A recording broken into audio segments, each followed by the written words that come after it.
1967, the world's first cash dispenser was launched at Barclays Enfield branch on June the 27th. Since Barclays unveiled its first cash dispenser 25 years ago, the banks say they frequently updated their security. So what more could they do now to ensure that phantom withdrawals are not possible?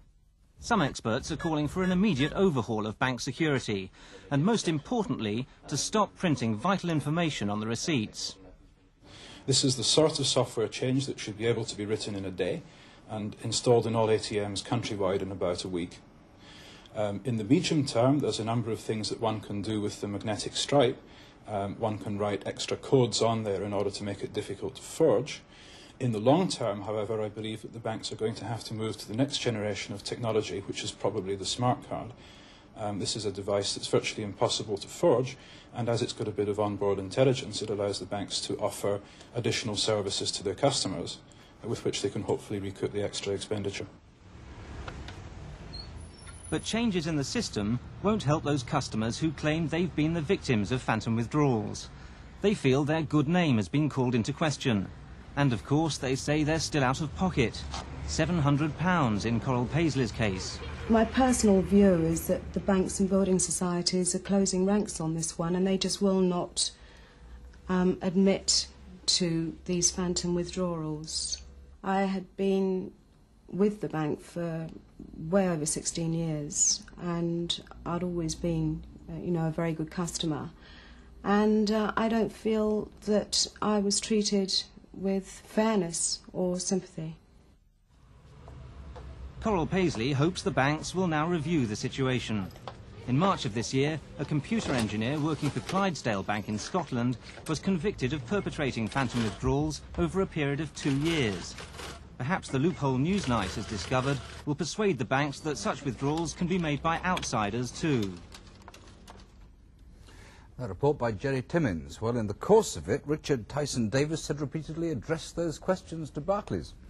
Barry Fergus is head of the fraud prevention at Barclays. Mr. Fergus, the British Bankers Association has always said these machines are infallible. Clearly they're not. Well, we have not found any examples of phantom withdrawals in our particular systems. Perhaps we just did it. Well, perhaps I could just comment on that.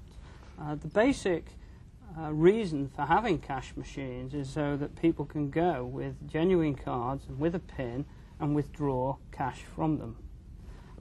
Your investigators had a genuine card and a PIN, yes? If a fraudster had a genuine card and had managed to obtain the PIN, he would go and use them. He would not manufacture cards. They made their own card from information on the original card? Yes, from right. Reading the magnetic stripe. And in fact, even then, they did not try twice, but they tried 4 times. And we have all the cards, and they failed. When those failed, they then, your computer experts, went in and read exactly what was on the genuine card and replicated it onto a forgery. Why would a fraudster do that if he's got the genuine card? Those are the cards which Jerry Timmins put through the machines but didn't work. Absolutely. Okay. And we collected them all, and we Fine. investigated them all, and we tied them all into exactly what you were trying to do. And why didn't you tell Jerry Timmins then that his account was being tampered with? Because they might not have been used by him, they might have been used by a fraudster. I think that's a very good question. And well, could you answer it? I certainly will. The issue that we always have when there's an attack on our ATM system with a counterfeit card like this is one of immediately responding and stopping any further efforts, because these had failed, or blocking the account and causing considerable inconvenience to the genuine cardholder, because once we block the account, the card will not receive authorization in point of sale, and Mr. Timmins would not have been able to withdraw cash on his genuine card. But you didn't do any of these things. He had 4 goes at it, he failed 4 times, and the 5th time he succeeded. We have always had this dilemma of whether we inconvenience the genuine card holders or whether we instantly block the accounts.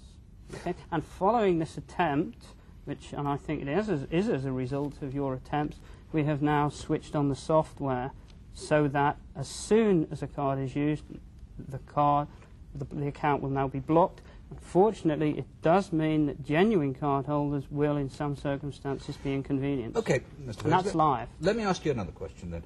In fact, they didn't just simply copy the card. They read off the data and reproduced it on a second card. Yes, but they had to have the genuine card to do it. Oh, yes, OK. Why would a fraudster do that? Well, hang on a second. Surely he could have got the information he needed. One, as Jerry said, by looking at the PIN number being tapped out on the ATM, and he could have got the other information he needed from the receipt, the till receipt. No, wouldn't it be a simple precaution? No, definitely cannot.